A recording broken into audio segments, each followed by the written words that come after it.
Hi everybody! Today I'm going to tell you how you can easily use your keyboard RAZER BlackWidow V3 Mini HyperSpeed as a minimalistic one on your desk.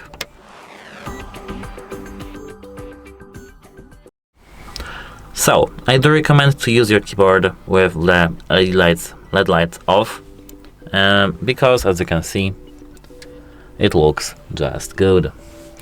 If you of course prefer ones, for example the white ones or some green, of course, but this is only my personal opinion to have the LED lights turned off.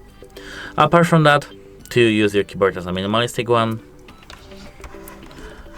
unplug your cable and use any of the wireless connection modes. And I think this is it. You just have to clean your keyboard often to have the minimalistic setup.